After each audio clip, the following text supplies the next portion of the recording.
ভোলার বোরহানুদ্দিন উপজেলার কাছে ইউনিয়নের ৪ নং ওয়ার্ডে মিথ্যা স্বীকারোক্তি না দেওয়ায় এক যুবকের পা ভেঙে দেওয়ার অভিযোগ উঠেছে। আহত মসলিউদ্দিন জানান, তাকে বাড়ি থেকে ডেকে নিয়ে শাকিলের বিরুদ্ধে চুরির মিথ্যা কথা বলতে চাপ দেওয়া হয়। অস্বীকৃতি জানালে মারধর করে তার পা ভেঙে দেওয়া হয় বলে অভিযোগ করেন তিনি। বর্তমানে তিনি বোরহানুদ্দিন উপজেলা স্বাস্থ্য কমপ্লেক্সে চিকিৎসাধীন অবস্থায় রয়েছেন। আমার নাম স্যার মোহাম্মদ মসলিউদ্দিন। সকাল 9টায় আমার বাসায় সকালবেলা তিনটা লোক ঢুকলো, দুইজন পুরুষ একজন মহিলা। ঢুকে আমাকে একটা মিথ্যা প্রমাণ দিয়ে আমার বলছে যে আপনি এখনই শার্ট গায়ে দিয়ে আমাদের সাথে কুচরাটে চলেন, নির্জন একটা এলাকায়। তখন আমি অনুভব করলাম যে আমার উপরে অমানসিক নির্যাতন তারা চালাবে। বল বাড়ি অন্য হলো নুরুল নবী, আব্দুল মতিন করে নাম স্যার। আগ থেকে খুব বিভ্রান্ত করে সকাল সন্ধ্যা। আমার ওয়াইফের সাথে আছে, ওয়াইফে আমার এই যে এই চাচা সুযোগ করে সাওয়া নির্দোষ, একেবারে নির্দোষ। শাকিল করে নাম আমাদের সাথে আছে। শাকিলের বাবার নাম হলো তরিকুল ইসলাম ফরাজি। ওনার সাথে দীর্ঘদিন ধরে এই ওনাদের জায়গা জমি নিয়ে দ্বন্দ্ব। একটু বিরোধ যে স্যার বাড়ির সীমানা নিয়ে কামরুল করে কামরুল ইসলাম, কামরুল খান। ওর বাবার নাম হলো আব্দুল জলিল খান।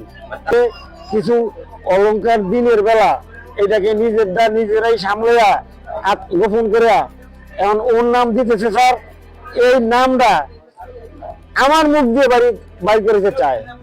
আমাকে প্রথমত কিছু টাকার প্রলোভন দিয়েছে, পারে না যে আমি আমার পবিত্র জবান দিয়ে একটা কথা বললে আমার এক পেপার লাইসেন্স দিয়ে জবানটা বন্ধ হয়ে দিতে পারে। এ বিষয়ে শাকিল জানান, প্রায় 2 মাস আগে কামরুলের ঘরে চুরির ঘটনা ঘটে। এই ঘটনায় তাকে সন্দেহ করে থানায় অভিযোগ দায়ের করা হয়। পুলিশের তদন্তে তিনি নির্দোষ প্রমাণিত হন। তার দাবি, এই সময় তার এক ভাতিজার উপরও চাপ প্রয়োগ করে তার বিরুদ্ধে মিথ্যা বক্তব্য দেওয়ার চেষ্টা করা হয়। সাম্প্রতিক ঘটনায় পার্শ্ববর্তী মসলিউদ্দিনকে বাড়ি থেকে তুলে নিয়ে শাকিলের বিরুদ্ধে মিথ্যা স্বীকারোক্তি দিতে চাপ দেওয়া হয় বলে অভিযোগ করেন শাকিল।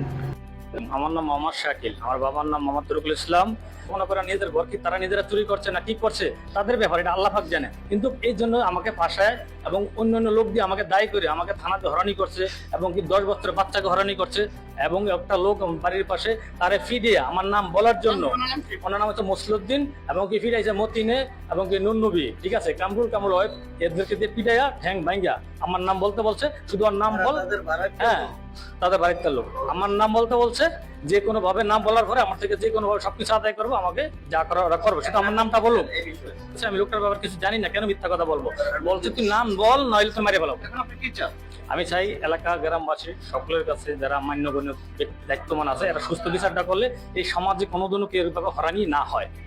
দিনের বেলা এই কামরুলের স্ত্রী দুজনে ঘর থেকে বাইরে ফিরিয়ে বলছে যে আপনারে আমার মামায় কথা শুনতে যাইতে বলছে। এই কথা বলার সাথে ওই লোকটা লয়ে আইছে, লোকটা লয়ে আইয়ে রিক্সা দিয়ে লয়ে গেছে। আমি বলছি কালীঘাট 6 নম্বর ওয়ার্ড, কাচ্চি ইউনিয়ন। কালকা দুপুরে 12টা 1টার দিকে একটা লোক কাচ্চি 4 নম্বর ওয়ার্ড থেকে ধরিয়া বাইতন লয়েছে। আমি কালীঘাট দিয়ে ফট দিছে। আমি জিজ্ঞেসি কে কয়েক গাছর লইয়া ফট দিছে, ওরা কুকমিল রোড দিয়া। এরপরে নামাইয়া লোকটাতে জিগাইলাম এই যে কি হয়েছে, চুরি করছে। এই 30 বছর কি চুরি করছে, এই দেশে 30 বছর কি চুরি করছে এই বলিয়া নামাইয়া দেখলাম, চেক করলাম। এবারে বলে এখন জলিমলি সেটা দরজাত নিয়ে ফিটিয়া ঠেংটুংটি ভাঙ্গে লেগেছে। জানতে চাইলে অপরপক্ষ কামরুলের বাসায় গিয়ে তাকে পাওয়া যায়নি। মুঠোফোনে যোগাযোগ করা হলে তিনি বলেন, আমি শাকিলকে ফাঁসাতে যাব কেন, তার সাথে আমার আর কোনো বিরোধ নেই। মুসলিম একজন পেশাদার চোর। অভিযোগের বিষয়ে মতিনের সঙ্গে যোগাযোগ করা হলে তিনি বিষয়টি এড়িয়ে গিয়ে বলেন, মসলিউদ্দিন নামে আমি কাউকে চিনি না। এই ঘটনায় এলাকায় চাঞ্চল্যকর সৃষ্টি হয়েছে। ভুক্তভোগীরা দোষীদের বিরুদ্ধে আইনগত ব্যবস্থা গ্রহণের দাবি জানিয়েছে।